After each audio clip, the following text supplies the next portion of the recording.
जी अस्सलाम वालेकुम बेटा, कैसे हैं आप? उम्मीद करता हूँ कि आप तमाम लोग खैरियत से होंगे। चलें जी, बिना टाइम वेस्ट किए चलते हैं अपने लेक्चर नंबर। आज मेरा ख्याल है 9 लेक्चर है, जनरल साइंस का 9 लेक्चर है। Let's begin with the name of Allah. यहाँ पर बेटा आपके पास सबसे पहले एमसीक्यूज दिया हुआ है इंटरेस्टिंग इन्फॉर्मेशन में।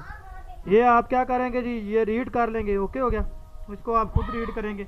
उसके बाद ये क्वेश्चन नंबर 1 है, अगर आप गौर करें तो ये आपके पास लिखा हुआ है कि एंटीजेंस किसे कहते हैं। तो बेटा तमाम इंसानों का ब्लड बज़ैर तौर पर, तो आप भी ये आपने चीज़ नोट की होगी कि तमाम इंसानों का ब्लड एक जैसा नज़र आता है, लेकिन याद रखें बेटा कीमियाई तौर पर वो एक जैसा नहीं होता बल्कि मुख्तलिफ होता है।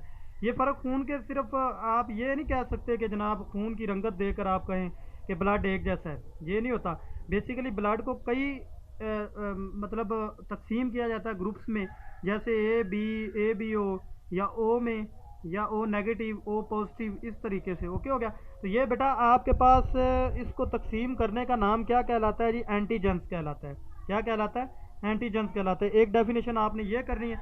उसके बाद दूसरी डेफिनेशन आपके पास बेटा ये बनती है कि ए बी ओ सिस्टम किसे कहते हैं, खून का ए बी ओ सिस्टम किसे कहते हैं। तो बेटा एंटीजन और एंटीबॉडी की बुनियाद पर इंसानी खून को बी ए और ओ ग्रुप्स में तकसीम किया जाता है। इसको खून का ए बी ओ सिस्टम कहते हैं। इसको खून का क्या कहते हैं जी? ए बी ओ सिस्टम कहते हैं। उसके बाद एक और डेफिनेशन बेटा आपके पास बनती है जी, डेफिनेशन नंबर 3 बनती है।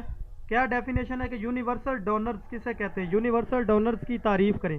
तो मेरा बेटा ये यहाँ से शुरू होती है जनाब। आपके पास जो शख्स ए एंटीजन रखता हो और ना ही बी एंटीजन, लेकिन दोनों ए बी एंटीबॉडीज़ का हमल हो, तो इसका ब्लड ग्रुप ओ होगा। और इस ब्लड ग्रुप के अफराद को आलमी डोनर का नाम आप देते हैं। ये देखें आपके पास लिखा हुआ अफराद आलमी डोनर्स कहलाएंगे। ये आपके पास डेफिनेशन नंबर 3 थी। उसके बाद आगे चलते हैं जी। डीएनए बतौर विरासती मादा है जी आपके पास। इसमें सबसे पहले तो जो डेफिनेशन बनती है वो बनती है डीएनए की। तो वो बेटा डीएनए की तारीफ करें तो किसी इंसान की विरासती खसूसियात के बारे में मालूमात इसकी जीन्स में होती है मौजूद। ये बात बिल्कुल ठीक है। ये जीन्स एक ख़ास किस्म के कीमियाई मरकब पर मुश्तमिल होती है, जिसे आप बेटा क्या नाम देते हैं जी? डीएनए का नाम देते हैं। ये डेफिनेशन नंबर आपकी 4 थी। डेफिनेशन नंबर 5 है बेटा आपके पास है जी, कि आप कह सकते हैं कि एक न्यूक्लियाइड कितने ग्रुप्स पर मुश्तमिल होता है। एक न्यूक्लियाइड बेटा एक बेस, शुगर और फास्फेट ग्रुप्स पर क्या होता है जी? मिलकर बनता है।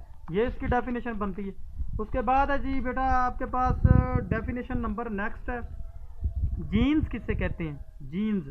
तो बेटा डीएनए के मखसूस हिस्से मुख्तलिफ अदायात अपने अंदर पोशीदा रखते हैं, इन हिस्सों को जीन्स का नाम देते हैं। एक डेफिनेशन वेरी इंपॉर्टेंट जो कि पेपर में आती है, डीएनए रेप्लिकेशन किसे कहते हैं। तो जब बेटा कोई भी डीएनए मालिक्यूल जब अपने जैसा एक दूसरा डीएनए मालिक्यूल बना लेता है, तो इस अमल को बेटा डीएनए रेप्लिकेशन का नाम देते हैं। ये वाली डेफिनेशन ओके हो गया।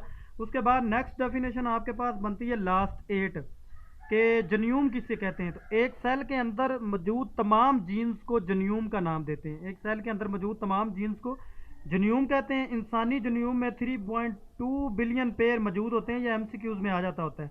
उम्मीद करता हूँ कि आपको ये लेक्चर समझ आया होगा। अगर बेटा किसी पॉइंट के समझ ना आए तो आप मुझे कमेंट बॉक्स में मैसेज करें या फिर ईमेल करें। ओके बेटा, दुआ में याद रखें। अल्लाह हाफिज़।